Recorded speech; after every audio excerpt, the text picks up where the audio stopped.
സാഹിബിന്റെ കാര്യത്തിലായിരുന്നാലും ഏത് വിഷയത്തിലായിരുന്നാലും അങ്ങനെ തന്നെയാണ്. ഈ പ്രബോധന വിഭാഗങ്ങളിൽ നിന്നും എല്ലാം ഇതുപോലെയുള്ള വേട്ടയാടലുകൾക്ക് വേണ്ടി ചില ആളുകൾ ഒരുങ്ങി നിൽക്കുന്നുണ്ട് എന്ന് ഞങ്ങൾക്കറിയാം.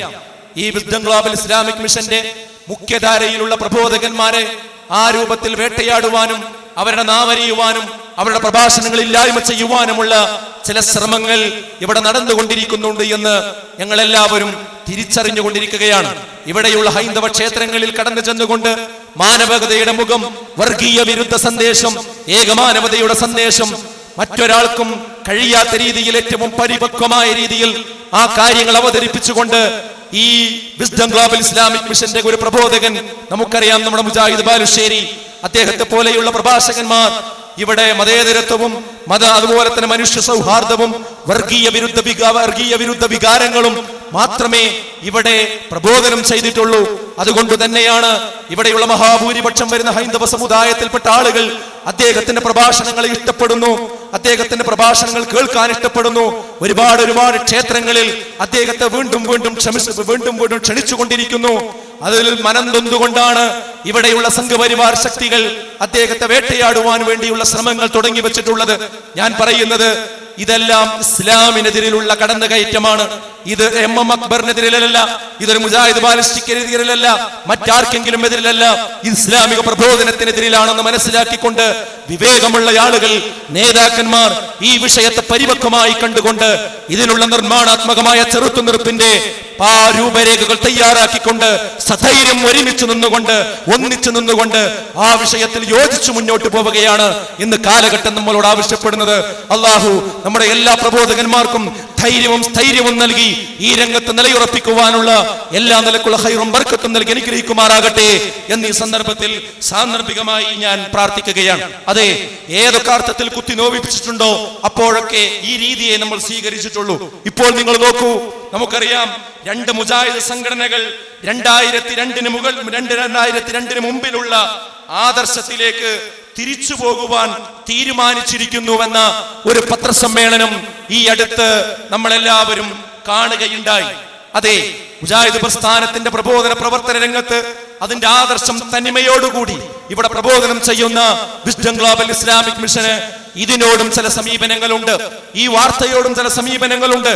ആ സമീപനം എന്ന് പറയുന്നത് അവർ തന്നെ വിശദീകരിക്കുന്നത് പത്രസമ്മേളനങ്ങളിലൂടെയും അതേപോലെ തന്നെ അവരുടെ പത്രമീഡിയകളിലൂടെയും ഒക്കെ പറഞ്ഞത് 11 മാസമായി ആദർശ രംഗത്തുള്ള നിതാന്തമായ ചർച്ചകൾ നടക്കുകയും ആ ചർച്ച അനുസരിച്ചുകൊണ്ടുള്ള തീരുമാനങ്ങൾ ഉണ്ടാവുകയും അങ്ങനെയാണ് ഈ ഒരു യോജിപ്പിന്റെ അവസ്ഥ രൂപപ്പെടുകയും ചെയ്തിരിക്കുന്നത് എന്ന് തന്നെയാണ്. അതെ, ആ 11 മാസമായി നടന്നുകൊണ്ടിരിക്കുന്ന ചർച്ച ഞങ്ങളും അത് പല വഴിക്കും അറിഞ്ഞിട്ടുണ്ട് എന്നത് അവർക്ക് തന്നെ അറിയാവുന്നതാണ്. എന്നാൽ നിങ്ങൾ എവിടെയെങ്കിലും കേട്ടോ ആ ചർച്ചയെ കുറിച്ച് മോശമായ രീതിയിൽ ഞങ്ങൾ എവിടെയെങ്കിലും പ്രസംഗിച്ചത് ആർക്കെങ്കിലും പറയാൻ കഴിയുമോ? കഴിയില്ല. അതേപോലെ തന്നെ ഞങ്ങൾ തീരുമാനിച്ചത് വിഷയമറിഞ്ഞ് ഈ കാര്യങ്ങളിൽ ഇടപെടുക എന്നതാണ്. വിവേകമില്ലാതെ എവിടെ നിന്നെങ്കിലും ഒളിച്ചു കേട്ട വിവരങ്ങൾ വെച്ചുകൊണ്ട് ഇത്തരം കാര്യങ്ങളിൽ ഇടപെടുന്ന ഒരു ശൈലി വിസ്ഡം ഗ്ലോബൽ ഇസ്ലാമിക് മിഷൻ ഒരിക്കലും തന്നെ നടത്തിയിട്ടില്ല. കാരണം ഇവിടെ ആശയപരമായ രീതിയിൽ കാര്യങ്ങൾ മുൻവിധിയില്ലാതെ അത് പരിഹരിച്ച് ആ കാര്യങ്ങൾ തീരുമാനിച്ച് മുന്നോട്ട് പോവുക എന്നത് നല്ല ഒരു വാർത്തയായിട്ട് തന്നെയാണ് ഞങ്ങൾ എല്ലാവരും ഉൾക്കൊണ്ടിട്ടിരിക്കുന്നത്. കാരണം ഇത് ബഹുമാന്യരായ ദീർഘദൃക്കുകളായ ആ KM മൗലവി മുതലുള്ള KP മുഹമ്മദ് മൗലവി വരെ AP അബ്ദുൽ ഖാദർ മൗലവി വരെയുള്ള ആ ദീർഘവീക്ഷണമുള്ള പണ്ഡിതന്മാരിൽ നിന്ന് പാഠം പഠിച്ച, അവരിൽ നിന്ന് അവരുടെ വഴി മനസ്സിലാക്കിയ ഒരു കൂട്ടായ്മയായതുകൊണ്ട് തന്നെ എന്തെങ്കിലും എടുത്തുചാടി പറയുക എന്ന ഒരു രീതി ഈ കൂട്ടായ്മ ആ വിഷയത്തിലും സ്വീകരിച്ചിട്ടില്ല എന്ന് നമുക്കറിയാം. പത്രസമ്മേളനത്തിൽ ഔദ്യോഗികമായി ഈ കാര്യം ഉത്തരവാദപ്പെട്ടവർ ലോകത്തിന്റെ മുമ്പിൽ അവതരിപ്പിച്ചപ്പോൾ ആ പത്രസമ്മേളനം എല്ലാവരും ഒന്ന് കാണണം എന്ന് ഞങ്ങൾ മീഡിയകളിലൂടെ ആവശ്യപ്പെട്ടിട്ടുണ്ട്. ഞങ്ങളുടെ വക അതിലൊന്നും ചേർത്തിട്ടില്ല. അതെല്ലാവരും ഒന്ന് കാണണം. കാരണം 11 മാസമായി നടന്നുകൊണ്ടിരിക്കുന്ന ആദർശ ചർച്ചയുടെ വിഷയത്തിലുള്ള പ്രഖ്യാപനമാണ് വന്നിരിക്കുന്നത്. അതുകൊണ്ട് അത് എത്രത്തോളം ആദർശപരമായ തീരുമാനങ്ങൾ അതിലുണ്ടായിട്ടുണ്ടെന്ന് സ്വയം വിലയിരുത്താൻ വേണ്ടി അതിന്റെ ഇരു അനുയായികളും മുജാഹിദുകൾ ഒന്നടങ്കം അത് കാണണം എന്ന് സമൂഹത്തോട് ആവശ്യപ്പെടുകയുണ്ടായിട്ടുണ്ട്. ഇപ്പോഴും അത് കാണാത്തവരാരെങ്കിലും ഉണ്ടെങ്കിൽ ആ പത്രസമ്മേളനം ഒരു പ്രാവശ്യം ആദ്യം മുതൽ അവസാനം വരെ ഒന്ന് കാണണമെന്ന് തന്നെയാണ് ഞങ്ങൾക്കും ഇവിടെ സൂചിപ്പിക്കുവാനുള്ളത്. കാരണം അതോടൊപ്പം തന്നെ നമുക്കറിയാം ആദർശപരമായ വിഷയങ്ങൾ ഇത്തരം ഒരു ഘട്ടത്തിൽ സ്വാഭാവികമായും ഉയർന്നു വരിക എന്നത് തികച്ചും സ്വാഭാവികതയാണ്. കാരണം 10-14 വർഷമായി ഇരു വിഭാഗങ്ങൾ അങ്ങോട്ടും ഇങ്ങോട്ടും പറഞ്ഞ വിഷയങ്ങൾ എല്ലാവർക്കും അറിയാം. ആ വിഭാഗങ്ങൾ തമ്മിൽ യോജിച്ചു എന്ന ഒരു സന്തോഷ വാർത്ത അറിയുമ്പോൾ സ്വാഭാവികമായും ആളുകൾ ചോദിക്കും, ഏത് വിഷയത്തിലായിരുന്നു? ഇന്ന വിഷയത്തിലായിരുന്നല്ലോ തർക്കങ്ങൾ ഉണ്ടായിരുന്നത്, അതിലൊക്കെ എന്താണ് തീരുമാനമെന്ന് ആരെങ്കിലും ചോദിച്ചിട്ടുണ്ട് എങ്കിൽ ആ ചോദ്യത്തെ ഒരു കുറ്റമായി ഒരാളും തന്നെ പരിഗണിക്കേണ്ടതില്ല. അത് ഓരോരുത്തരുടെയും അവകാശം മാത്രമാണ്. എന്നാൽ അത് കളിയാക്കുന്ന തരത്തിലേക്ക് പോകാൻ പാടുണ്ടോ? പരിഹസിക്കുന്ന തരത്തിലേക്ക് പോകാൻ പാടുണ്ടോ? ഒരിക്കലും പാടില്ലെന്ന നിർബന്ധ ബുദ്ധി ഈ കൂട്ടായ്മയെ സംബന്ധിച്ചിടത്തോളം ഉണ്ട്.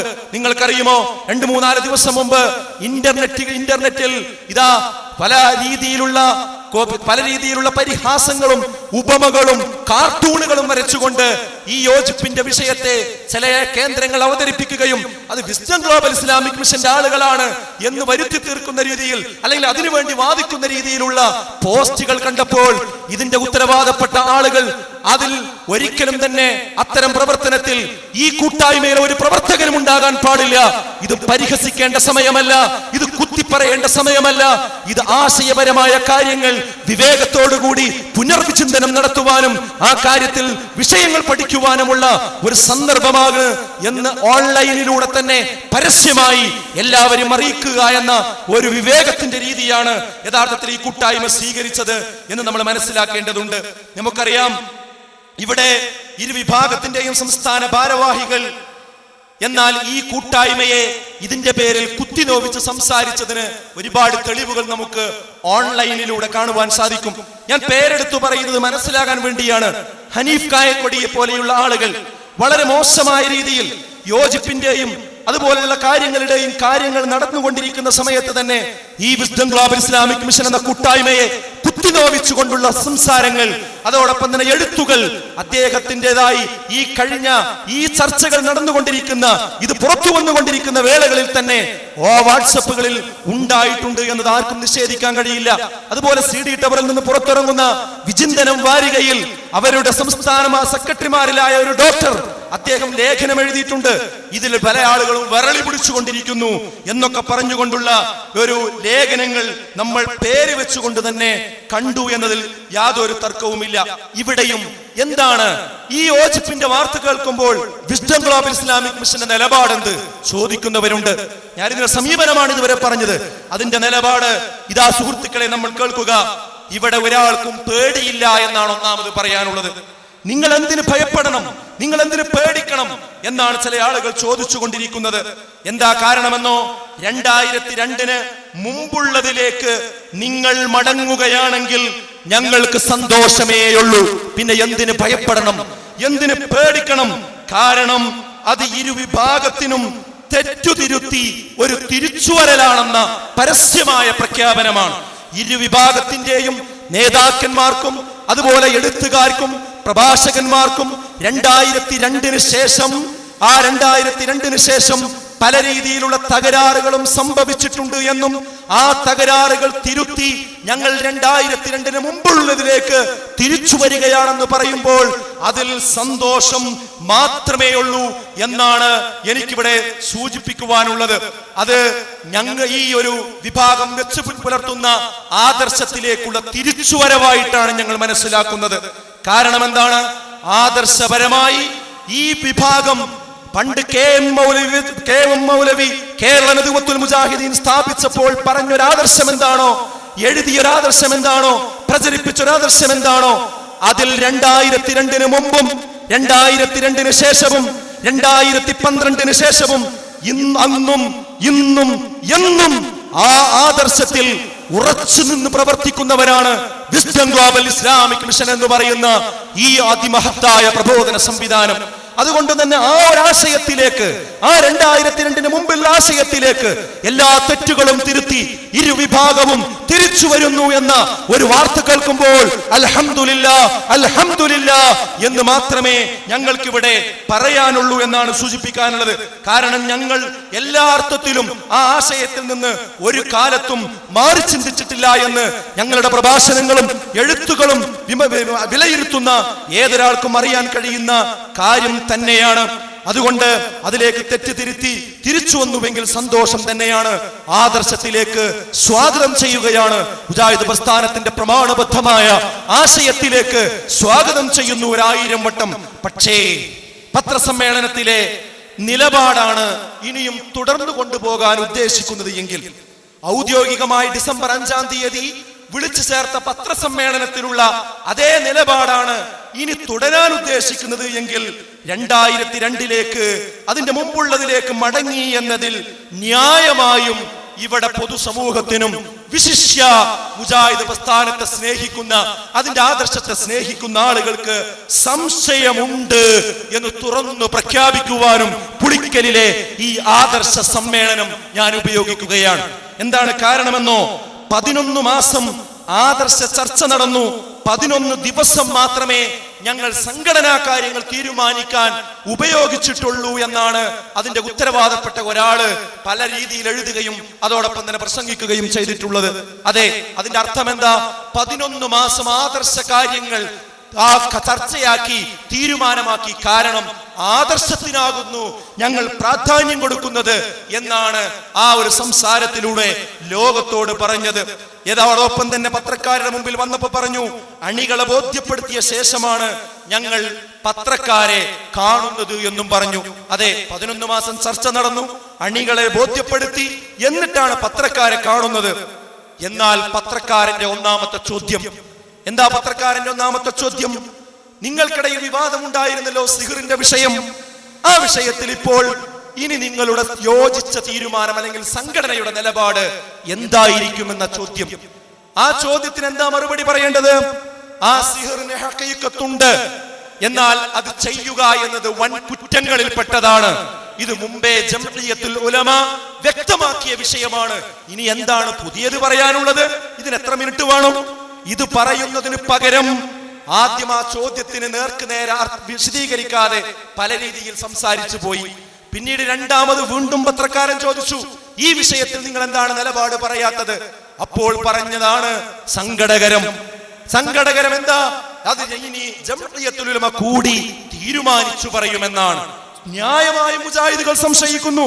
അപ്പോൾ 11 മാസം ദീർഘമായ 11 മാസം നടന്ന ചർച്ച ആദർശപരമായിരുന്നുവെങ്കിൽ, അതിൽ പത്രക്കാർക്ക് പോലും സുപരിചിതമായ സിഹറിന്റെ വിഷയം മുജാഹിദുകൾക്കിടയിൽ പ്രശ്നമുണ്ട് എന്നറിഞ്ഞുകൊണ്ട് ചോദിച്ചവരോട് പോലും ആ തീരുമാനം പറയുന്നതിന് പകരം ഇനിയും തീരുമാനിക്കുമെന്ന് പറയുമ്പോൾ അപ്പോൾ 11 മാസം നടന്ന ചർച്ച എന്ത്? ഇത് പ്രസക്തമായ ഒരു ചോദ്യമാണ്. അത് പ്രസക്തമായ ഒരു ചോദ്യം തന്നെയാണ്, യാതൊരു വിഷയവുമില്ല. അതുകൊണ്ട് ആ ഒരു നിലപാടാണ് ഇനി തുടരുന്നത് എങ്കിൽ ഈ വക കാര്യങ്ങളിൽ, ആശയപരമായ കാര്യങ്ങൾ യാഥാർത്ഥ്യത്തോടുകൂടി വിശ്വസിക്കുന്ന ഇരുവിഭാഗത്തിലെ ആളുകൾക്കും ഇതിൽ ആശങ്കകൾ ഉണ്ടാകുമെന്നതിൽ തർക്കമില്ല എന്ന് തന്നെയാണ് ഇവിടെ സൂചിപ്പിക്കുവാനുള്ളത്. പിന്നെ ചില ആളുകൾ പറയുന്നത് ഞങ്ങൾ തമ്മിലുള്ള പ്രശ്നമായിരുന്നു, അത് ഞങ്ങൾ തമ്മിൽ തീർന്നു, ഇനി എന്തിന് പുറത്തു പറയണം? ഒരു വീട്ടിലൊരു കുടുംബത്തിൽ ഉപ്പയും ഉമ്മയും അതുപോലെ മക്കളും തമ്മിൽ എന്തെങ്കിലും പ്രശ്നമുണ്ടായാൽ അതൊരു മേശയ്ക്ക് ചുറ്റും ഇരുന്ന് എല്ലാം പറഞ്ഞ് പരിഹരിച്ച് മാപ്പ് പറഞ്ഞ് തീർന്നു കഴിഞ്ഞാൽ പിന്നെ അയൽവാസികൾക്ക് എന്താ പ്രശ്നം, നാട്ടുകാർക്ക് എന്താ പ്രശ്നം എന്നാണ് പലരും, ചില ആളുകൾ വാട്സപ്പിലൂടെയും ചില ഉത്തരവാദപ്പെട്ട ആളുകളും ഒക്കെ ചോദിച്ചുകൊണ്ടിരിക്കുന്നത്.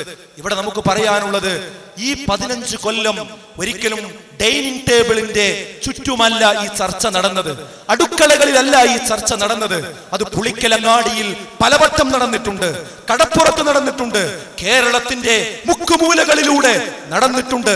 ഈ കേരളത്തിലെ ഓരോ മണൽത്തരിക്കും മുജാഹിദ് പ്രസ്ഥാനത്തിന്റെ കഴിഞ്ഞ 14 വർഷത്തെ ആദർശ പോരാട്ടങ്ങളുടെ ചരിത്രം പറയാനുണ്ട്. അതുകൊണ്ട് അവരൊക്കെ അറിഞ്ഞൊരു വിഷയത്തിൽ ഉള്ള തീരുമാനം ഞങ്ങൾ കുടുംബങ്ങൾ കൂടി ചർച്ച ചെയ്ത് പൂർത്തിയാക്കി എന്ന് പറഞ്ഞാൽ അത് മുജാഹിദുകളായ ആദർശബോധമുള്ള ആളുകൾക്ക് ഒരിക്കലും തന്നെ സ്വീകരിക്കുക എന്നത് പ്രയാസമുള്ള ഒരു കാര്യമാണ്. നമ്മൾ മനസ്സിലാക്കേണ്ട സുപ്രധാനമായ കാര്യമാണ്. വ്യക്തിയുടെ ദീനിലും പ്രബോധനത്തിലും പ്രശ്നം പറ്റും. ഇത് പറഞ്ഞിട്ടില്ലെങ്കിൽ എന്താ പ്രശ്നം? പ്രബോധനത്തിന് എന്താ കുഴപ്പമുണ്ട് ഇൻഷാ അല്ലാഹ്. ഫൈസൽ മൗലവിയുടെ ഇവിടെയുള്ള പ്രഭാഷണം നിങ്ങൾ ശ്രദ്ധയോടുകൂടി കേൾക്കണം. ഇത് പറഞ്ഞില്ലെങ്കിൽ, ഇത് ആളുകൾ അറിയിച്ചില്ലെങ്കിൽ, ഈ അടിസ്ഥാനപരമായ മുജാഹിദ് പ്രസ്ഥാനം ഇത് നാളിതുവരെ തുടർന്നു വരുന്ന ആ തൗഹീദിന്റെ നിർവചനത്തിലും അതുപോലെ പ്രമാണങ്ങളോടുള്ള നിലപാടിലുമൊക്കെ ഇവിടെ അബ്ദുൽ മാലിക് സലഫിയും അതുപോലെ തന്നെ ഫദ്ലുല്ല കുമരിയും വിഷയങ്ങൾ അവതരിപ്പിക്കുമ്പോൾ നിങ്ങൾക്ക് മനസ്സിലാകും, ഇത് വിശദീകരിച്ചിട്ടില്ലെങ്കിൽ, ഇത് ആളുകളെ പഠിപ്പിക്കാതെ പോയി കഴിഞ്ഞാൽ എന്തു സംഭവിക്കുമെന്ന്. പിന്നെ മാത്രമല്ല, എന്താ മുജാഹിദ് പ്രസ്ഥാനത്തിന്റെ പാരമ്പര്യം? തെറ്റുതിരുത്തലിന്റെ പാരമ്പര്യം എന്താ? 2002 നമുക്കതിന് മാതൃകയുണ്ട്. 2002 ആ KJUവിന്റെ പുസ്തകം, അന്നുണ്ടായ പ്രശ്നം ചർച്ച ചെയ്യുക മാത്രമല്ല, പ്രബന്ധം അവതരിപ്പിക്കുക മാത്രമല്ല, അത് മുഴുവൻ ചർച്ച ചെയ്ത് അവസാനം തീരുമാനങ്ങളാക്കി ആരോപണം, വിശദീകരണം, തീരുമാനം എന്ന 3 ടൈറ്റിലുകളിലാക്കി ഓരോ വിവാദ വിഷയത്തിലും ഉണ്ടായ ആരോപണവും അതിനുള്ള വിശദീകരണവും പിന്നെ യോജിച്ചെടുത്ത പ്രമാണബദ്ധമായ തീരുമാനവും എടുത്തുകൊണ്ട് 18 തീരുമാനങ്ങൾ ഇറക്കി എന്ന് മാത്രമല്ല, അത് പ്രിന്റ് ചെയ്തു. വളരെ വേഗം അതിന്റെ കൂടെ സർക്കുലർ എഴുതി എല്ലാ ശാഖകളിലേക്കും അന്ന് അയച്ചു കൊടുത്തു. അതെല്ലാ ശാഖകളും നിർബന്ധമായും കൂടി ചർച്ച ചെയ്യണമെന്ന് പറഞ്ഞു, അത് പഠിക്കണമെന്ന് പറഞ്ഞു. KJUവിന്റെ നേതൃത്വത്തിൽ ജില്ലതോറും ആദർശ സമ്മേളനങ്ങളും വിശദീകരണ യോഗങ്ങളും വെച്ചു. എന്നിട്ട് ഈ തീരുമാനങ്ങൾ അക്കമിട്ട് ഓരോന്നും ചെറിയ കുട്ടികൾക്ക് പോലും പഠിക്കാവുന്ന രൂപത്തിൽ വിശദീകരിച്ചു കൊടുത്തു. ഇതാണ് നമ്മുടെ പാരമ്പര്യം. 2002 മടങ്ങുക, ജംഇയ്യത്തുൽ ഉലമയുടെ തീരുമാനത്തിലേക്ക് മടങ്ങുക എന്ന് പറയുമ്പോൾ ആ തീരുമാനത്തിലേക്കും അത് പഠിപ്പിച്ച രീതിയിലേക്കും തന്നെ അത് മടങ്ങുക എന്നതും കൂടി ഉണ്ട്. ഇപ്പോൾ ആ നിലപാട് മാറ്റിക്കളഞ്ഞാൽ ഇരുവിഭാഗത്തിലുമുള്ള ആദർശബോധമുള്ള, പടച്ചതമ്പുരാനെ പേടിക്കുന്ന, താൻ പോസ്റ്റർ ഒട്ടിക്കുന്നതും താൻ പ്രവർത്തിക്കുന്നതും താൻ പരലോകത്തിന് വേണ്ടിയാണെന്ന് വിശ്വസിക്കുന്ന ഇരുവിഭാഗത്തിൽ ആളുകൾക്കും ഉറക്കം വരില്ല. അവർക്ക് പ്രബോധന രംഗത്തേക്ക് ഇറങ്ങാൻ കഴിയില്ല. ഞാൻ മനസ്സിലാക്കുന്നു, അവർക്ക് വേണ്ടിയാണ് ഞങ്ങൾ ഇന്ന് സംസാരിക്കുന്നത്. അതിന്റെ ഉള്ളിൽ ആദർശബോധമുള്ള ആളുകൾ ഇരുവിഭാഗത്തിലും അനുയായികളായിട്ടുണ്ട്. അവർ ഇന്ന് സംസാരിക്കാൻ കഴിയാതിരിക്കുകയാണ്. ഒരു ആദർശ രംഗത്തുള്ള ഒരു അടിയന്തരാവസ്ഥയാണ് യഥാർത്ഥത്തിൽ അവിടെ പ്രഖ്യാപിച്ചിരിക്കുന്നത്. ഇനി ആരും 14 കൊല്ലം മിണ്ടാൻ പാടില്ല, ആ കാലഘട്ടത്തിലുള്ള CD കേൾക്കാൻ പാടില്ല. അതൊക്കെ കഴിഞ്ഞു. അതൊന്നും ഇനി ആരും കാണരുത്, കേൾക്കരുത്. അതിലുള്ള തീരുമാനം എന്താ? ഇതാ ഇപ്പൊ ഞങ്ങൾ പ്രതീക്ഷിച്ചു, വിചിന്തനം വായിച്ചു നോക്കി, ശബാബ് വായിച്ചു നോക്കി, അതിലൊന്നും ഈ തീരുമാനം എന്ത് എന്ന് വിശദീകരിക്കുന്നില്ല. അപ്പൊ തീരുമാനം വിശദീകരിച്ചാലേ ഇത് യാഥാർത്ഥ്യമാവുകയുള്ളൂ, ഈ യോജിപ്പ് യാഥാർത്ഥ്യമാവുകയുള്ളൂ എന്ന് നമ്മൾ മനസ്സിലാക്കേണ്ടതുണ്ട്. അതേ സഹോദരങ്ങളെ, അതേ രീതിയിൽ ഈ വിഷയവും നമ്മൾ മനസ്സിലാക്കണം. ഇതൊരു രാഷ്ട്രീയ പാർട്ടിയല്ല, ഇത് ആദർശ പ്രസ്ഥാനമാണെന്ന് മനസ്സിലാകണം. ഇനി പത്രസമ്മേളനം എന്നതിന്റെ പരിമിതി കൊണ്ടാണ് അത് പറയാൻ കഴിയാത്തതെങ്കിൽ ഇനിയും പ്രസിദ്ധീകരണങ്ങൾ ഇറങ്ങുമല്ലോ, ഇനിയും പരിപാടികൾ ഉണ്ടാകുമല്ലോ. അതിലെഴുതണം, അതിൽ ആളുകളെ അറിയിക്കണം. ഒരു പത്രസമ്മേളനത്തിൽ എല്ലാം പറയാൻ കഴിയുമെന്ന് ഞങ്ങൾ മനസ്സിലാക്കണില്ല. പത്രസമ്മേളനത്തിന് പരിമിതിയുണ്ട്. പത്രസമ്മേളനം വിളിച്ചതിന്റെ ലക്ഷ്യം ഒരുപക്ഷെ ആ ലക്ഷ്യം മാറിപ്പോകുന്ന ചോദ്യങ്ങൾ വന്നാൽ ഒരുപക്ഷെ ഒഴിവാക്കേണ്ടി വരും. പക്ഷേ ഈ വിഷയത്തിൽ അത് ന്യായമല്ല. കാരണം ഈ വിഷയത്തിൽ വിഷയബന്ധിതമായ ചോദ്യമാണ് പത്രക്കാർ ചോദിച്ചിട്ടുള്ളത്. ഇനി നമ്മൾ തൽക്കാലം വകവെച്ചു കൊടുക്കാം. ആ പത്രസമ്മേളനത്തിൽ അത് തൽക്കാലം പറയാതിരുന്നു, ഓക്കെ, അത് സമ്മതിക്കുന്നു. എന്നാൽ ഇനി ഭാവിയിൽ ഇനിയും പരിപാടികളുണ്ട്, ഇനിയും പ്രസംഗങ്ങളുണ്ട്, ഇനിയും മാസികകൾ ഇറങ്ങാനുണ്ട്. അതിൽ കഴിഞ്ഞ 14 വർഷത്തിൽ ഇരു വിഭാഗത്തിൽ ഉണ്ടായിരുന്ന വിഷയത്തിൽ എന്താണ് യഥാർത്ഥത്തിൽ ഖുർആൻ സുന്നത്തിന്റെ അടിസ്ഥാനത്തിലുള്ള തീരുമാനമെന്ന് പറയുന്നുവെങ്കിൽ ഇത് സത്യസന്ധമാണ്, അത് പ്രമാണബദ്ധമാണെങ്കിൽ ഈ തീരുമാനം സത്യസന്ധമാണ്. നിഷ്കളങ്കരായ നിങ്ങളുടെ അണികളെ പോലും ഈ കാര്യത്തിൽ കബളിപ്പിക്കരുത് എന്ന് മാത്രമേ ഇവിടെ എനിക്ക് വൈകിയ വേളയിൽ സൂചിപ്പിക്കുവാനുള്ളൂ. ആദർശം ഒരു ഫോർമുലയിൽ പൊതിഞ്ഞ് മുന്നോട്ട് പോകാൻ ഒരിക്കലും നമുക്ക് സാധിക്കില്ല. അത് വിശദീകരിക്കുക എന്നത് മുജാഹിദുകളുടെ രീതിയാണ്. അല്ലെങ്കിൽ ആളുകൾ തെറ്റിദ്ധരിക്കും, ഇതേതോ ചില വ്യക്തികളുടെ ഈഗോ പ്രശ്നമായിരുന്നു, അത് തീർന്നപ്പോൾ മുജാഹിദ് പ്രസ്ഥാനത്തിലെ പ്രശ്നവും തീർന്നു എന്ന് പൊതുസമൂഹം വിലയിരുത്തും, ആദർശബോധമുള്ളവർ വിലയിരുത്തും. ആ വിലയിരുത്തുന്നവരെ കുറ്റം പറഞ്ഞിട്ട് കാര്യമില്ല. എന്തേ 14 കൊല്ലം പറഞ്ഞത് വസ്തുതയായിരുന്നുവെങ്കിൽ അതിന്റെ തീരുമാനങ്ങൾ പറയണം. അതൊന്നും ഇനി പറയണില്ല. എന്നാണ് പറയുന്നതെങ്കിൽ ഏതോ ചില വ്യക്തികൾ തമ്മിലുള്ള പ്രശ്നമായിരുന്നു കഴിഞ്ഞ 14 വർഷം ഉണ്ടായിരുന്നത്. അതിന് ഇവിടെയുള്ള മുജാഹിദുകളെ മുഴുവൻ അതിനു വേണ്ടി ആദർശത്തിന്റെ ഛായ നൽകി ഇറക്കി വിടുകയായിരുന്നു. അതിന്റെ പേരിലാണ് പള്ളികളിൽ കലാപമുണ്ടായത്, കുഴപ്പങ്ങളുണ്ടായത്, സുപ്രീം കോടതി വരെ കേസുണ്ടായത്, ലക്ഷങ്ങൾ കേസിന് വേണ്ടി ചെലവഴിച്ചത്. അതിനു വേണ്ടിയല്ല, അതിന്റെ കാരണത്താലല്ലേ ഒരേ സ്ഥലത്ത് തന്നെ 2 പള്ളികൾ വന്നത്. എന്തൊക്കെ വിഷയം, വീടുകളിൽ എന്തൊക്കെ പ്രയാസങ്ങൾ, വിവാഹിതരായ ആളുകൾ, കുടുംബങ്ങൾ തമ്മിൽ, വാപ്പയും മക്കളും തമ്മിൽ എന്തൊക്കെ പ്രശ്നങ്ങൾ. ഇതൊക്കെ ഉണ്ടായത് ഈ വ്യക്തികളുടെ പ്രശ്നത്തിന്റെ പേരിലാണ് എന്ന് ആരെങ്കിലും മനസ്സിലാക്കിയാൽ അവരെ കുറ്റം പറയാൻ കഴിയില്ല. അല്ല, ഇത് ആദർശപരമായിരുന്നുവെങ്കിൽ അത് വസ്തുനിഷ്ഠമായി ആളുകളോട് വിശദീകരിക്കണമെന്ന് മാത്രമേ ഇവിടെ സൂചിപ്പിക്കുവാനുള്ളൂ. ഞാൻ അവസാനിപ്പിക്കുകയാണ്. സഹോദരങ്ങളെ, ഇങ്ങനെയുള്ള യോജിപ്പിന്റെ വാർത്ത കേൾക്കുമ്പോൾ ഈ 2002 മുമ്പുള്ള യഥാർത്ഥ ആദർശത്തിലേക്ക്, അഥവാ വിസ്ഡം ഗ്ലോബൽ ഇസ്ലാമിക് മിഷൻ നിലനിൽക്കുന്ന ഈ ആദർശത്തിലേക്ക് 2 കൂട്ടരും തെറ്റുതിരുത്തി തിരിച്ചു വന്നുവെങ്കിൽ അൽഹംദുലില്ലാ, റാഹത്താണ്. ആ യോജിപ്പ് ഏറ്റവും കാലഘട്ടത്തിന്റെ ആവശ്യമാണ് എന്ന് തന്നെയാണ് ഇവിടെ സൂചിപ്പിക്കുവാനുള്ളത്. അല്ലാതെ ഇത് സത്യസന്ധമല്ല എങ്കിൽ ഇത് ഇനിയൊരു മൂന്നാമത്തെ ഈ ഒരു വിസ്ഡം ഗ്ലോബൽ ഇസ്ലാമിക് മിഷന്റെ പ്രവർത്തകന്മാരെയും അതിന്റെ കഥ നടത്തിക്കൊണ്ടിരിക്കുന്ന പള്ളികളെയും ആക്രമിക്കുവാനും അവിടെ ചിത്രതയുണ്ടാക്കാനും അവിടെ കുഴപ്പമുണ്ടാക്കുവാനുമാണ് ഇരു വിഭാഗങ്ങൾ യോജിച്ചിട്ടുള്ളത് എങ്കിൽ ഇവിടെ അതിനും തന്നെ ഈ ആളുകൾ സമ്മതിക്കുകയില്ല എന്നുകൂടി ഇവിടെ സൂചിപ്പിക്കുകയാണ്. പടച്ചതമ്പുരാൻ ഈ ഒരുമിച്ച് കൂടൽ സ്വാലിഹായ അമലായി പരിഗണിച്ച് തക്കതായ പ്രതിഫലം അള്ളാഹു നമുക്കേവർക്കും പ്രദാനം ചെയ്യുമാകട്ടെ. അള്ളാഹുവിനോട് മാത്രം പ്രാർത്ഥിച്ച് സഹായം തേടി അങ്ങനെ മുന്നോട്ട് പോകുന്ന, അങ്ങനെ തൗഹീദോടുകൂടി ജീവിച്ച് തൗഹീദോടുകൂടി മുന്നോട്ട് പോയി തൗഹീദോടുകൂടി മരണപ്പെട്ട് നാളെ ഉന്നതമായ സ്വർഗം ലഭിക്കുന്ന മുത്തക്കികളിൽ, മുഅ്മിനുകളിൽ അള്ളാഹു നമ്മവരെയും ഉൾപ്പെടുത്തി അനുഗ്രഹിക്കുമാറാകട്ടെ. ഇൻഷാ അല്ലാഹ് ഈ വരുന്ന ഞായറാഴ്ച എല്ലാവരെയും വയനാട്ടിലേക്ക് എൻലൈറ്റിംഗ് കോൺഫറൻസിലേക്ക് ക്ഷണിച്ചുകൊണ്ട് ഞാൻ എന്റെ വാക്കുകൾ അവസാനിപ്പിക്കുന്നു. അസ്സലാമു അലൈക്കും വറഹ്മത്തുള്ളാഹി. അടുത്തതായി തൗഹീദ്, മൗലികതയും വ്യതിയാനങ്ങളും എന്ന വിഷയത്തിൽ ബഹുമാന്യനായ ഫൈസൽ മൗലവി നമ്മോട് സംസാരിക്കുന്നു. അതിനുവേണ്ടി അദ്ദേഹത്തെ ആദരപൂർവ്വം സ്വാഗതം ചെയ്യുന്നു.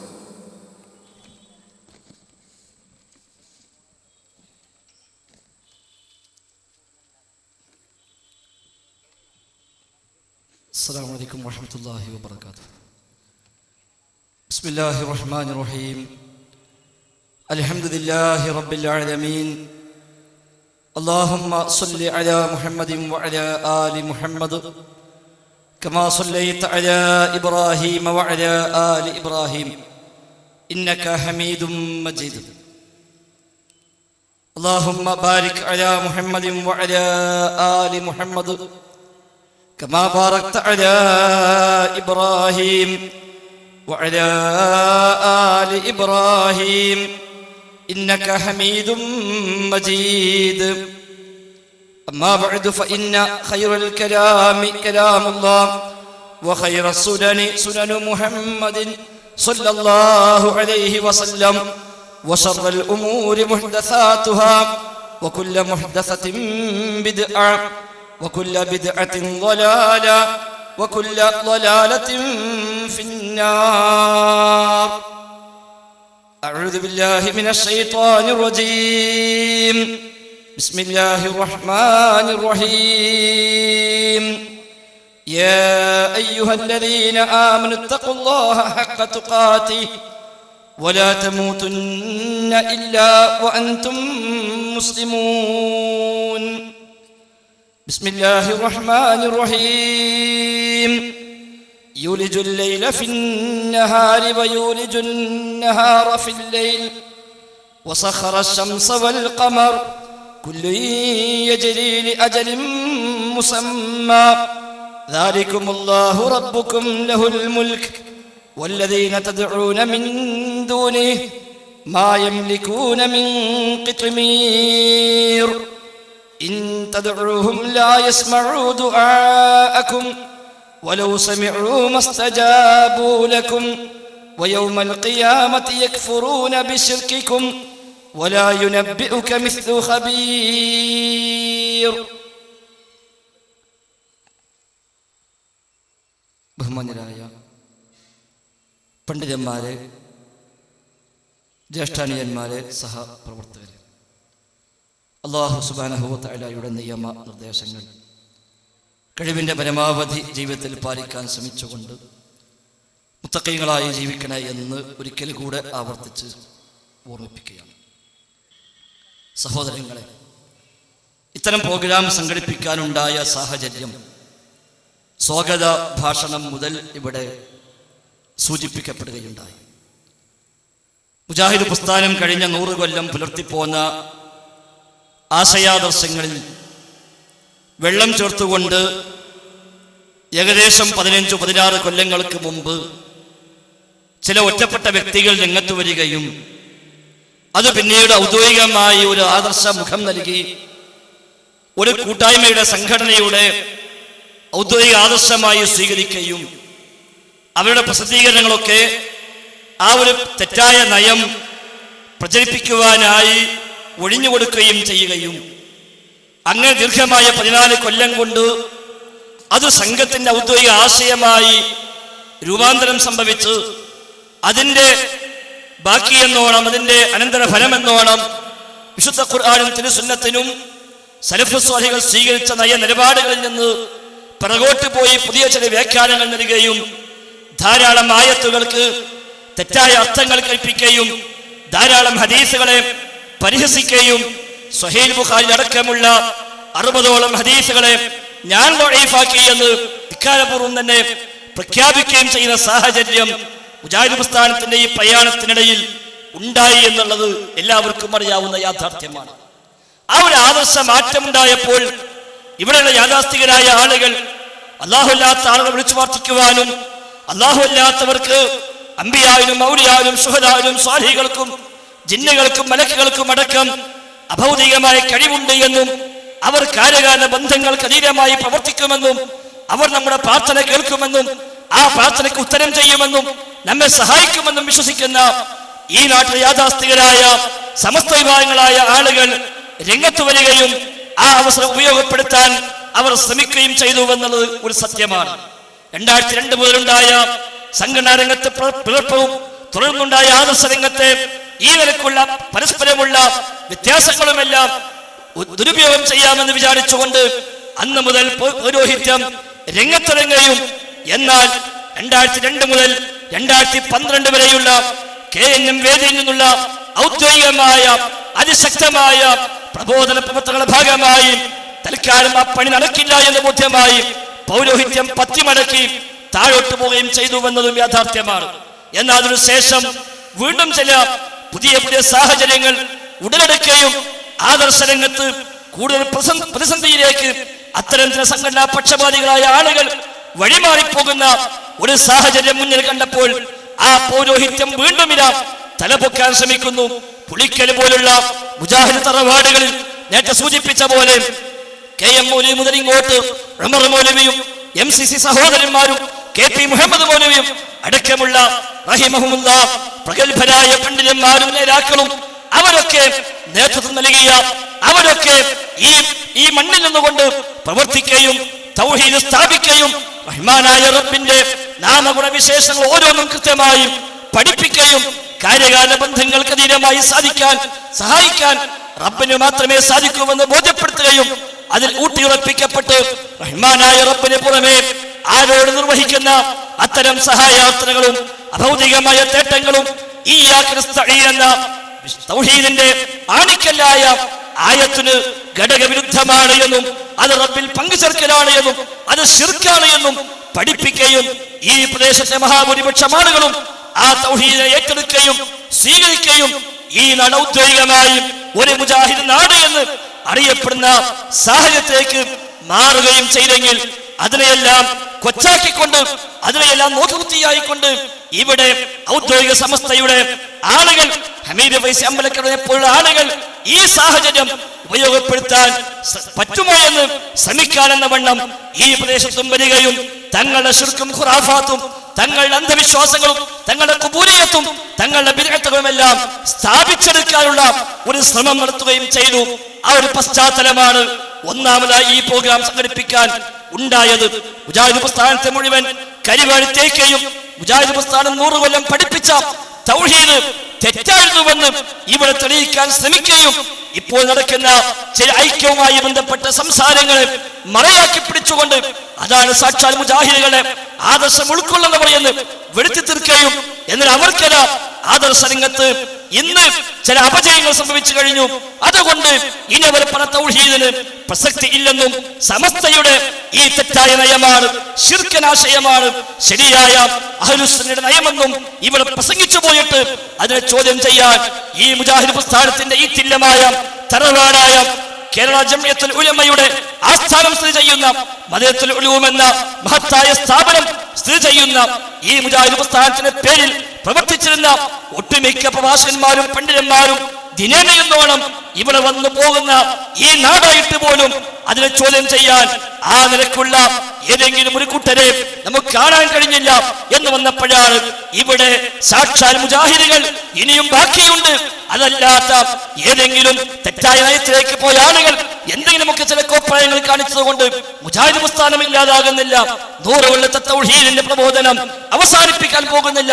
ആ തൗഹീദ്, ആ ആദർശം അജയ്യമായി തന്നെ നിലനിൽക്കുമെന്ന് പഠിപ്പിക്കാൻ കൂടിയാണ് ഈ ഒരു ആദർശ വിശദീകരണ സമ്മേളനം ഇവിടെ സംഘടിപ്പിച്ചത്.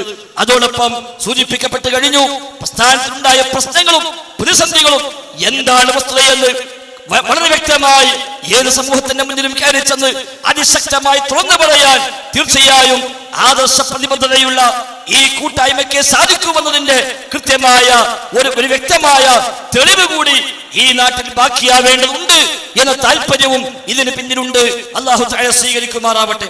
സഹോദരങ്ങളെ, മുജാഹിദ് പ്രസ്ഥാനം ഈ സമുദായത്തിൽ അടിസ്ഥാനമായി പഠിപ്പിച്ച ആശയം എന്തായിരുന്നു? തൗഹീദ് തന്നെയാണ്, ആർക്കും സംശയമില്ല. മറ്റേത് മേഖലയിൽ മുജാഹിദ് പ്രസ്ഥാനം പ്രവർത്തിച്ചുവെങ്കിലും വിദ്യാഭ്യാസ പ്രവർത്തനങ്ങളും ചികിത്സാ രംഗത്തും സാമൂഹ്യക്ഷേമ പ്രവർത്തനങ്ങളും നാടിന്റെ നാനാവിധമായ പുരോഗതിയുടെ വഴികളിലും രാഷ്ട്രീയ രംഗത്തുമെല്ലാം മുജാഹിദ് പ്രസ്ഥാനം ഇടപെട്ടിട്ടുണ്ട്, ഇടപെടുകയും ചെയ്യും.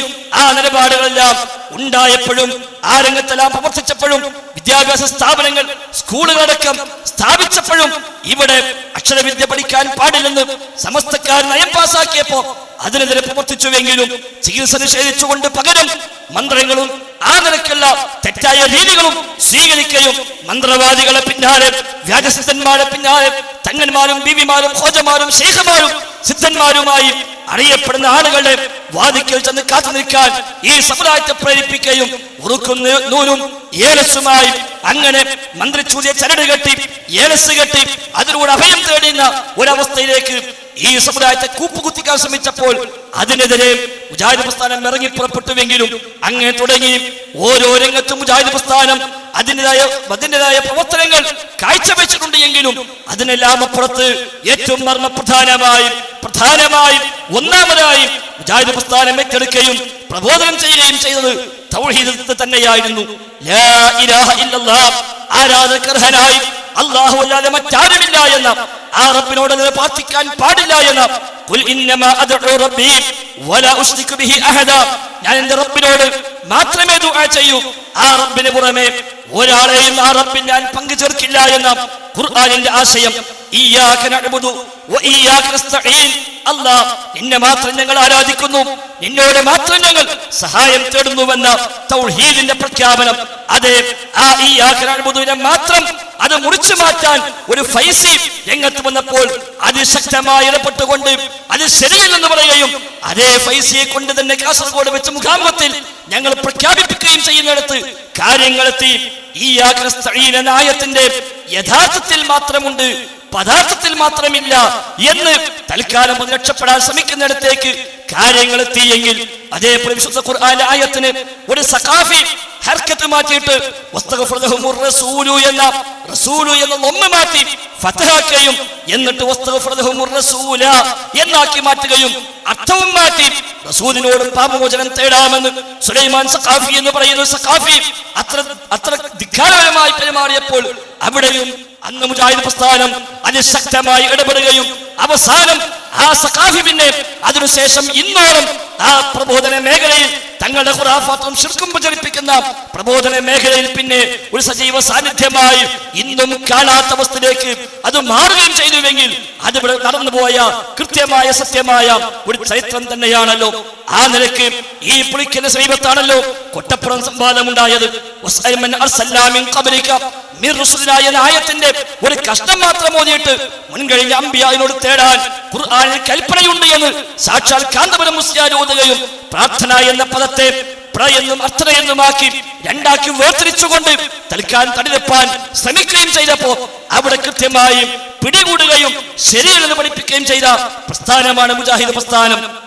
എണ്ണിയാലൊടുങ്ങാത്ത ഡസൻ കണക്കിനുള്ള സംവാദങ്ങളും അതേപോലെ ഖണ്ഡന മണ്ഡനങ്ങളുമൊക്കെ കഴിഞ്ഞ 100 കൊല്ലങ്ങളിൽ മുജാഹിദ് പ്രസ്ഥാനം നടത്തിയത് യഥാർത്ഥത്തിൽ തൗഹീദിന്റെ മേഖലയിൽ തന്നെയായിരുന്നു.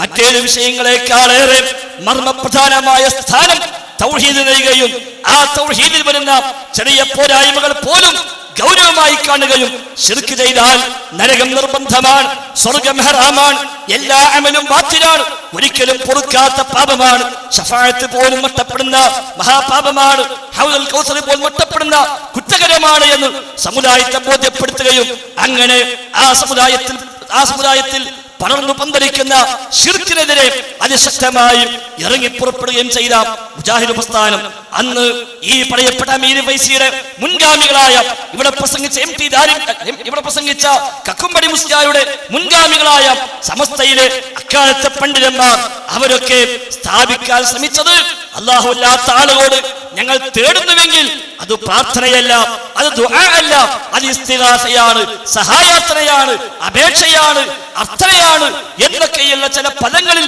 കെട്ടിക്കുടുങ്ങിക്കൊണ്ട് തങ്ങൾ നടത്തുന്ന ശിർക്കൻ തേട്ടങ്ങളെ ശിർക്കല്ലാതാക്കി മാറ്റാനാണ് അവരന്ന് ശ്രമിച്ചത്. ഇസ്തിഗാസ എന്ന ഓമനപ്പേരിട്ട് വിളിക്കുകയും എന്നിട്ട് മരിച്ചുപോയ അംബിയാഉലാഹിനെ വിളിച്ചു പ്രാർത്ഥിക്കാൻ തെളിവുണ്ടാക്കി കൊടുക്കുകയും ഖുർആനിന്റെ ആയത്തോതുകയും ഹദീസ് ഉദ്ധരിക്കുകയും കള്ളക്കഥകളും കെട്ടുകഥകളും അറാബി കഥകളും ചില പാട്ടുകളും ചില ബൈത്തുകളും മാത്രമാക്കി അതൊക്കെ തെളിവായി കൊണ്ടുവന്നുകൊണ്ട് ഇതൊക്കെയാണ് ഞങ്ങൾക്ക് നബിയോട് തേടാൻ തെളിവെന്ന് പറയാൻ, ഇതൊക്കെയാണ് ഞങ്ങൾക്ക് മങ്കൂസ് മൊഴി ഓതാൻ, ശറഫ് അലാം ഓതാൻ, മറ്റു മാലപ്പാട്ടുകളും മൗലീദുകളും റാത്തീബുകളും കുതുബിയ്യത്തുകളും ഹദ്ദാദുകളും അടക്കമുള്ള ഈ വക പദ്യങ്ങളും ഗദ്യങ്ങളും പദ്യഗദ്യ സമ്മിശ്രങ്ങളുമൊക്കെ ഇസ്ലാമിന്റെ ആശയമായി കൊണ്ടടക്കാൻ ഞങ്ങൾക്കുള്ള തെളിവ് ആ വക പാട്ടും ബൈത്തുമാണ്, അറാബി കഥകളാണ്, ചില കെട്ടുകഥകളാണ്, സ്വപ്നകഥകളാണ് എന്ന തരത്തിൽ അവതരിപ്പിക്കുകയും ചെയ്തപ്പോൾ അവിടെ അതിശക്തമായി നിലകൊണ്ടവരാണ് മുജാഹിദ് പ്രസ്ഥാനം. 1940 നടന്ന പൂഞ്ഞൂർ സംവാദവും 49 നടക്കാൻ നിശ്ചയിച്ച് നടക്കാതെ പോയ പരപ്പനങ്ങാടി സംവാദവും 80കളിൽ നടന്ന കൊട്ടപ്പുറം സംവാദവും ശേഷം പിന്നെ ഉണ്ടായ മണ്ണാർക്കാട് സംവാദവും അതേപോലെ കൊണ്ടോട്ടി സംവാദവും കോട്ടക്ക സംവാദവും ആലുവ സംവാദവും അവസാനം നടന്ന മംഗലാപുരം സംവാദമടക്കമുള്ള സംവാദങ്ങൾ യഥാർത്ഥത്തിൽ ഈ തൗഹീദ് സ്ഥാപിക്കാനായിരുന്നു. റബ്ബിനോടെ പ്രാർത്ഥിക്കാവൂ, അവനോടെ തേടാവൂ, അവനോടെ ഇസ്തിഗാസ ചെയ്യാവൂ, എന്ത് ഓമനപ്പേട്ട് വിളിച്ചാലും ശരി കൊടുത്ത കഴിവ് എന്നും സ്വയം കഴിവില്ല എന്നും സ്വമതിയത്തില്ല എന്നും മുഴുവത്ത് കൊണ്ടാണ് എന്നും കറാമത്ത് കൊണ്ടാണ് എന്നും ഇലാഹാണെന്ന വിശ്വാസമില്ല എന്നും ഒക്കെയുള്ള ന്യായങ്ങൾ പറഞ്ഞാലും ശരി അല്ലാഹു അല്ലാത്തവരിലേക്ക് പ്രാർത്ഥന തിരിച്ചുവിടല്ല. എന്ത് ഓമനപ്പേട്ട് വിളിച്ചാലും ശരി ആ പ്രാർത്ഥനയല്ലാതാകുന്നില്ല. കാരണം അവ കാര്യകാരണ ബന്ധങ്ങൾക്ക് അതീതമായ തേട്ടമാണ്, അഭൗതിക മാർഗത്തിലെ തേട്ടമാണ്, അദൃശ്യ മാർഗത്തിലെ തേട്ടമാണ്, മറഞ്ഞ വഴിയിലെ തേട്ടമാണ്, അസാധാരണ വഴിയിലെ തേട്ടമാണ്. അഭൗതികമായ വഴിയിൽ കാര്യകാല ബന്ധങ്ങൾക്ക് അതീതമായ വഴിയിൽ അദൃശ്യമായ വഴിയിൽ മറഞ്ഞ വഴിയിൽ അസാധാരണ വഴിയിൽ ഗുണം ചെയ്യാൻ ദോഷം വരുത്താൻ കാര്യങ്ങൾ ചെയ്യാൻ റഹ്മാനായ റബ്ബിനല്ലാതെ ഒരു പടപ്പിനും സാധ്യമല്ല, ഒരു നബിക്കും സാധ്യമല്ല, ഒരു വലിയിലും സാധ്യമല്ല, ഒരു മഹാനും സാധ്യമല്ല, ഒരു ഷഹീദിനും സാധ്യമല്ല, ഒരു മലക്കിനും സാധ്യമല്ല, ഒരു ജിന്നിനും സാധ്യമല്ല, ഒരു മനുഷ്യനും സാധ്യമല്ല, ഒരു ആൾദൈവത്തിനും സാധ്യമല്ല, ഒരു ജാറത്തിനും സാധ്യമല്ല, ഒരു മരത്തിനും സാധ്യമല്ല, ഒരു വിഗ്രഹത്തിനും സാധ്യമല്ല, ലോകത്തിനൊറ്റ സൃഷ്ടിക്കും അത് സാധ്യമല്ല. അതുകൊണ്ട് ലോകത്തിന്റെ സൃഷ്ടാവിനോട് തേടാവൂ എന്ന് ജാതി മത വ്യത്യാസമെന്നെ ഈ മനുഷ്യകുലത്തോട് വിളിച്ചു പറഞ്ഞവരാണ് മുജാഹിദുകൾ. കല്ലുകളെ പൂജിക്കുന്നവർ, മരങ്ങളെ പൂജിക്കുന്നവർ, സൂര്യനെ ദേവനായി കാണുന്നവർ, ചന്ദ്രനെ ദേവനായി കാണുന്നവർ, ഭൂമിയെ ദേവിയായി കാണുന്നവർ, അതേപോലെ സമുദ്രത്തെ, വായുവിനെ, കാറ്റിനെ, ജലത്തെ എല്ലാം പൂജിക്കുന്നവർ, മൃഗങ്ങളെ, പക്ഷികളെ, ചെറുജീവികളെ, മനുഷ്യന്റെ അവയവങ്ങളെ പോലും പൂജിക്കുന്ന മനുഷ്യന്മാരോടും മുജാഹിദ് പ്രസ്ഥാനത്തിൽ പറയാനുണ്ടായത് ഈ ആശയം തന്നെയായിരുന്നു. അതെ, ഇവരാരും പൂജ അർഹിക്കുന്നില്ല, ഇവരാരും ആരാധന അർഹിക്കുന്നില്ല, ഇവരാരും പ്രാർത്ഥന അർഹിക്കുന്നില്ല. അവർക്ക് ആർക്കും നിങ്ങളുടെ ജീവിതത്തിൽ കാരണങ്ങൾക്കതീതമായി കാര്യങ്ങൾ നേടിത്തരാൻ, അഭൗതികമായ മാർഗത്തിൽ നിങ്ങളെ സഹായിക്കുവാൻ, അദൃശ്യമായ വഴിയിൽ നിങ്ങൾ ജീവിതത്തിൽ ഇടപെടുവാൻ സാധ്യമല്ലെന്നാണ് അവരെയും പഠിപ്പിച്ചത്. ജാറങ്ങളിൽ പോയി തേടുന്ന, അതേപോലെ സിദ്ധന്റെ മുന്നിൽ പോയി കുമ്പിടുന്ന, അവിടെ പോയി പ്രാർത്ഥിക്കുന്ന, അവിടെ പോയി ബറക്കത്ത് എന്ന പേരും പറഞ്ഞ് അവിടുന്ന് നൂലും വെള്ളവും മറ്റും വാങ്ങിക്കൊണ്ടുവരുന്ന ഖുറാഫാത്തിൽ മുങ്ങിക്കുളിച്ച സമസ്തക്കാരായ ആളുകൾ, അവരോടും പഠിപ്പിച്ചത് മുജാഹിദ് പ്രസ്ഥാനം അത് തന്നെയായിരുന്നു. അതേ, അഭൗതികമായി ഇടപെടാൻ ഈ വലിയന് കഴിയില്ല, ഒരു നബിക്കും കഴിയില്ല, ഒരു മലക്കിനും കഴിയില്ല, ഒരു ജിന്നിനും കഴിയില്ല, ഒരു ബീവിക്കും കഴിയില്ല, ഒരു ദർഗക്കും കഴിയില്ല, ഒരാൾക്കും സാധ്യമല്ല. കാരണം എന്താ? അല്ലാഹുമ്മ ലാ മാനിഅ ലിമാ അഅ്തൈത വലാ മുഅ്തിയ ലിമാ മനഅത്. അല്ലാഹുവേ, നീ നൽകിയാൽ തടയാൻ ഒരാളുമില്ല, നീ തടഞ്ഞാൽ നൽകാനും ഒരാളില്ല എന്ന ആശയമാണ് ഖുർആനും സുന്നത്തും അടിസ്ഥാനമാക്കി മുജാഹിദ് പ്രസ്ഥാനം ഈ സമൂഹത്തെ പഠിപ്പിച്ചത്. അത് പഠിപ്പിക്കാൻ വേണ്ടി മുജാഹിദ് പ്രസ്ഥാനം രംഗത്തിറങ്ങിയപ്പോ അന്ന് മുജാഹിദ് പ്രസ്ഥാനവും ഇവിടെ പ്രസംഗിച്ച ഹമീദ് ഫൈസി അടക്കമുള്ള ആളുകളുടെ അന്നത്തെ പൂർവികന്മാരായ സമസ്തയുടെ അന്നത്തെ പണ്ഡിതന്മാരും തമ്മിലുണ്ടായ അടിസ്ഥാന തർക്കം അവർ നിർവഹിക്കുന്ന ഇസ്തിഗാസ ദുആ ആണോ ദുആ അല്ലേ എന്നതായിരുന്നു തർക്കം. കാരണം അന്ന് അവരും പറഞ്ഞു ദുആ റബ്ബിനോടേ പറ്റൂ, പ്രാർത്ഥന റബ്ബിനോടേ പറ്റൂ. റഷീദ് മൂസ മുസ്ലിയാർ എഴുതിയ അൽ ഖൗലുസ് സദീദ് എന്ന പുസ്തകത്തിൽ അദ്ദേഹം തുറന്നെഴുതി, നബിയാവട്ടെ, വടിയാവട്ടെ, കല്ലാവട്ടെ, മരമാവട്ടെ, ഒരാളോടും ഞാൻ പ്രാർത്ഥിക്കുന്നുവെന്ന് ഒരു മുസ്ലിമും പറയുകയില്ല, അങ്ങനെ പറയാൻ പാടുമില്ല എന്നാണ് സമസ്തയുടെ സെക്രട്ടറി ആയിരുന്ന റഷീദ് മൂസ മുസ്ലിയാർ അന്നെഴുതിയ അൽ ഖൗലുസ് സദീദ് എന്ന പുസ്തകത്തിന് അദ്ദേഹം അന്ന് രേഖപ്പെടുത്തിയത്. അതെ, അന്ന് ഞങ്ങൾ പ്രാർത്ഥിക്കുന്നുണ്ട് എന്ന് തുറന്നു പറയാൻ അവർക്ക് ധൈര്യമുണ്ടായിരുന്നില്ല. അതുകൊണ്ട് അവർ പറഞ്ഞു, ഞങ്ങൾ പ്രാർത്ഥിക്കുന്നില്ല, ഞങ്ങൾ ദുആ ചെയ്യുന്നില്ല, ഞങ്ങൾ ഇസ്തിഗാസയെ ചെയ്യുന്നുള്ളൂ, സഹായം തേടുന്നേയുള്ളൂ, ഞങ്ങൾ ഇലാഹാണെന്ന് വിശ്വസിക്കുന്നില്ല, സ്വയം കഴിവുണ്ടെന്ന് വിശ്വസിക്കുന്നില്ല, കേവലമായ സഹായാർത്ഥന മുഴുജിയത്ത് കൊണ്ട്, കറാമത്ത് കൊണ്ട്, കൊടുത്ത കഴിവ് കൊണ്ട് സഹായിക്കുമെന്ന വിശ്വാസമേ ഞങ്ങൾക്കുള്ളൂ, അതിനപ്പുറം ഞങ്ങളും വിശ്വസിക്കുന്നില്ല. മുജാഹിദ് പ്രസ്ഥാനം പഠിപ്പിച്ചു, ഏത് വിശ്വാസപ്രകാരമാണെങ്കിലും ശരി, അവരൊക്കെ നിങ്ങൾ ജീവിതത്തിൽ ഇടപെടുമെന്ന് നിങ്ങൾ വിശ്വസിക്കുന്നുവെങ്കിൽ മറഞ്ഞ വഴിയിൽ, അസാധാരണ വഴിയിൽ, അദൃശ്യ വഴിയിൽ, കാരണങ്ങൾക്ക് അതീതമായി നിങ്ങളുടെ കാര്യങ്ങൾ നേടിത്തരാൻ, രോഗം ശിഫയാക്കാൻ, സന്താനത്തെ നൽകാൻ, ഹിദായത്ത് നൽകാൻ, അതേപോലെ ജീവിതത്തിലെ പ്രശ്നങ്ങൾ തീരാൻ, കടം വീടാൻ, ഇൽമ കിട്ടാൻ തുടങ്ങിയ വ്യത്യസ്തങ്ങളായ വിഷയങ്ങളിൽ അതേ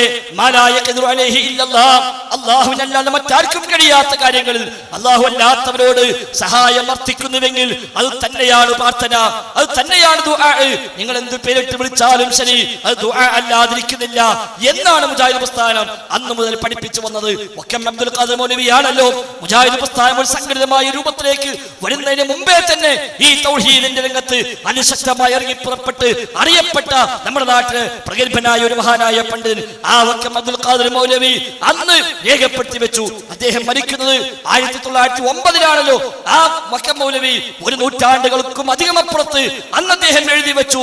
തൗഹീദും ശിർക്കും പഠിപ്പിക്കുന്നിടത്ത്, ദുആഉം അല്ലാത്തതും വേർതിരിക്കുന്നിടത്ത് അദ്ദേഹം അന്ന് പഠിപ്പിച്ചു വെച്ചു, കാരണങ്ങൾക്ക് അതീതമായി ഇടപെടാൻ സർവ്വ കാരണങ്ങളുടെയും അടിസ്ഥാന കാരണമായ അല്ലാഹുവിന് മാത്രമേ സാധിക്കൂവെന്ന വാചകം അന്ന് വക്കം അബ്ദുൽ ഖാദിർ മൗലവി രേഖപ്പെടുത്തി വെച്ച കാര്യമാണ്. അഥവാ ഈ ലോകത്തെ ഏതൊരു കാര്യവും ഇവിടെ നടപ്പാകുന്നത് കാരണങ്ങളുമായി ബന്ധപ്പെട്ടാണ് എന്നർത്ഥം. അല്ലാഹു തആല ഈ ഭൂമിയിൽ സംവിധാനിച്ച സംവിധാനമാണ് കാര്യകാരണ ബന്ധം.